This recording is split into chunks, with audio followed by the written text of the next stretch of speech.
They are emerging from the depths.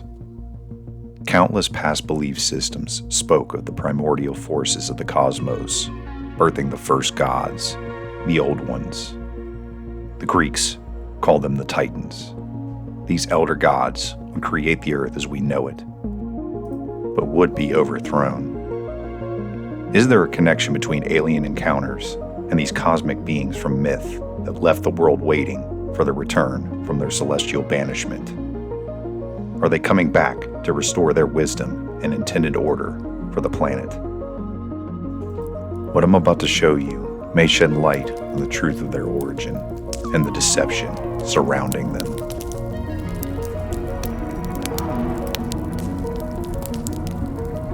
If you've been paying attention, you may have noticed the recent surge in UFO activity. More and more government inquiries into abductions, close encounters, and eyewitness accounts. The government has even rebranded the term UFO. Instead of unidentified flying objects, we have UAP, meaning unidentified aerial phenomena. Meanwhile, paganism is seeing a new surge in popularity, with the Greeks resurrecting the spirit of ancient times by once again worshiping the old pantheon. Zeus, Apollo, and Hades are being venerated, and their rituals are coming with them. And likewise, the Norwegians are turning back to Odin, Tyr, and Thor, along with many other countries. It's happening globally. But the Greeks in particular have a new festival held annually, the Promethea Festival. It's actually in its 26th year and still growing in popularity. It's a 3-day event featuring music, dance, and rituals, and was named after the Greek titan Prometheus. According to Greek myth, Zeus kept fire locked away from humans and felt they neither earned or deserved such a gift. But Prometheus took pity on humankind and defied Zeus and the other Olympians. He stole the fire and gifted it to men, but not without punishment from the king of the gods. And he's always been seen as a heroic and tragic figure. And many interpret this story as an allegorical encapsulation of some event in our past. And that Prometheus can be interpreted as God or an angel, or even an extraterrestrial, depending on who you ask. And the fire. The fire is symbolic of knowledge or wisdom, the key to developing as a species, the ushering in of civilization. And one cannot deny the parallels in this story to the ones in the book of Genesis. Symbolically speaking, it's almost the same story. The Garden of Eden had the tree of knowledge, which Adam and Eve were forbidden to eat from. The serpent offering Eve the promise of the forbidden knowledge of good and evil, coaxed them both to eat, consequently throwing man, serpent, and all of creation into a curse and punishment. But wouldn't that make God in this story the villain? The inversion of the Christian ideal of God being good and the devil being evil is a Gnostic idea. The Gnostics took root in the early 1st century in cults that existed outside of the mainstream original Christian message. And it turns the God of the Bible into a ruthless, bloodthirsty maniac who wishes to keep mankind under his thumb. He's known to them as the Demiurge.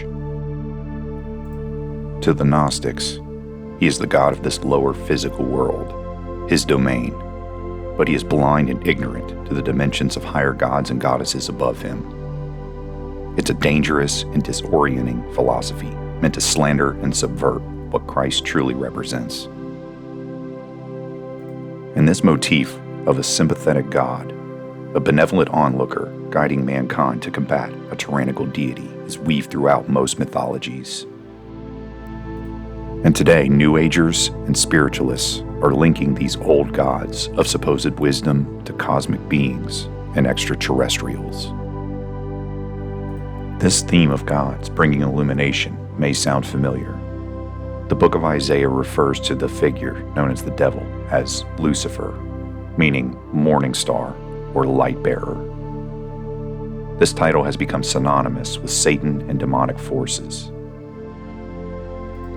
We can clearly see the merits of this Promethean knowledge from a satanic figure, as he would benefit greatly from the growth and consolidation of power of mankind, making them subject to his hierarchy and agenda if this is truly his realm. Similar to what happened at Babel, a great tower being built by all the people who pulled all their resources from early civilization to attempt to strike at God.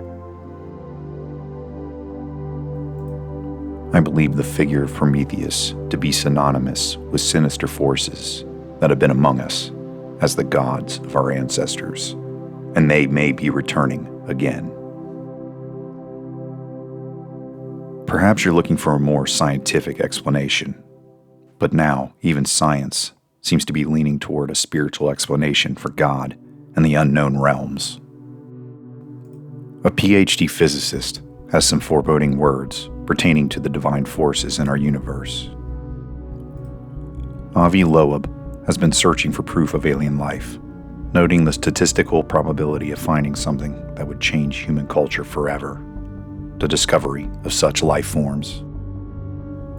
He claims that there have to be countless dead civilizations across the galaxy, but if that we were ever to encounter cosmic beings, that it would likely be a potentially spiritual experience.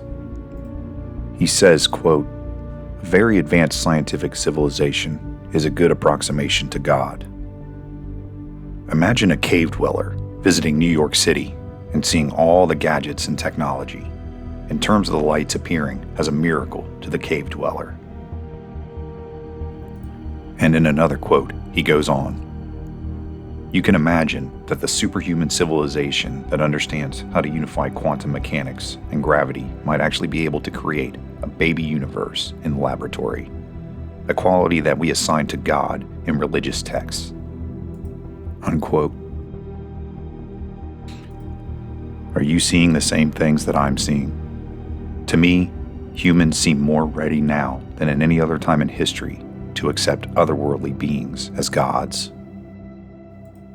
Shows like Ancient Aliens, countless documentaries, and conspiracy theorists have us going in 100 different directions, and today you can Google recent UFO sightings and get dozens of results. It's happening all over the world, and I recently covered the strange case of giant hovering greys terrorizing villagers in Alto Nanai. They're likening these monsters to the Los Palacaras, or the face peelers of local folklore. If you haven't seen it, I'll link that video here.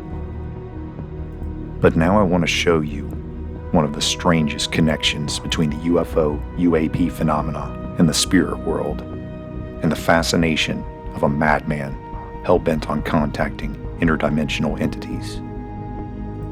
The infamous occultist Aleister Crowley was also an astronomer, magician, and summoner of demonic forces. The press called him the wickedest man in the world, and he rightly earned the title as a sexual deviant and drug addict, among other things that I cannot mention in this video. As a prominent member of the occult secret society known as the Hermetic Order of the Golden Dawn, he set out to make a name for himself among the other black magicians of his day. He once performed a 6-month ritual that had not been attempted in centuries. The aim was to invoke the magician's holy guardian angel, but in order to do this, the practitioner must also evoke the 12 kings and dukes of hell, including Lucifer, Satan, Leviathan, and Belial. He had to bind them and subsequently control them. The ritual is known as the Abramelin, and the introduction of this ritual even states that no one should perform it. But Crowley had not yet reached the limits of his ambition, and he would soon make direct contact with something in 1918. After performing another elaborate ritual involving ceremonial sex magic, according to Crowley, the working had succeeded in the warping of time and space, and a portal was opened. and an entity calling himself Lamb peered forth, and Crowley sketched this image of the cosmic being before him. Now I ask you, does this look familiar? It's not a stretch to link the similarities between this image and the popular depictions of alien contact with what's become known as the Greys. It's also important to note that Crowley was often unable to close these portals, and his successors have even created a cult around this being, the cult of Lamb. But this is where Crowley's alien connection gets even more interesting. He was diligent in his preparation for these rituals, taking them absolutely seriously, but failing to adhere to the strict guidelines could potentially unleash chaos on the practitioners and maybe even the physical world at large. It was always a risk.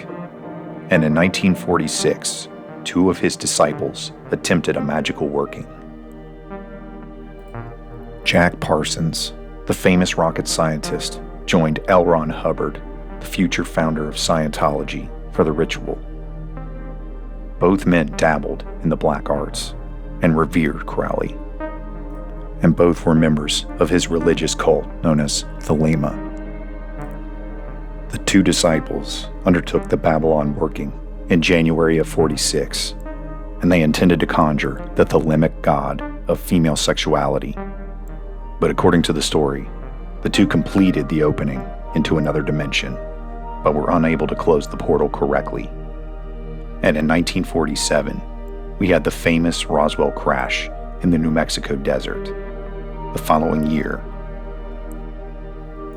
along with an explosion of UFO sightings, documented abduction claims, and close encounters with beings resembling Crowley's Lamb entity. And don't think that these types of rituals were one-offs.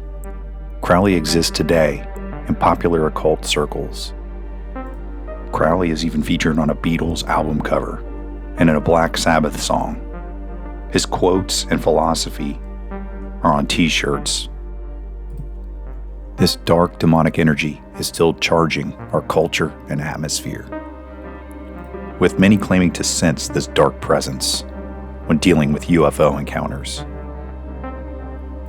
Such is the case with the experiments and rituals performed by Albert K. Bender in the 1950s. He lived in Bridgeport, Virginia during this time, and he was fascinated with the occult and old ghost stories. Bender was a timekeeper at a scissor factory and filled his home with large clocks that would ring out and chime loudly every quarter hour, and the neighbors report hearing them down the street.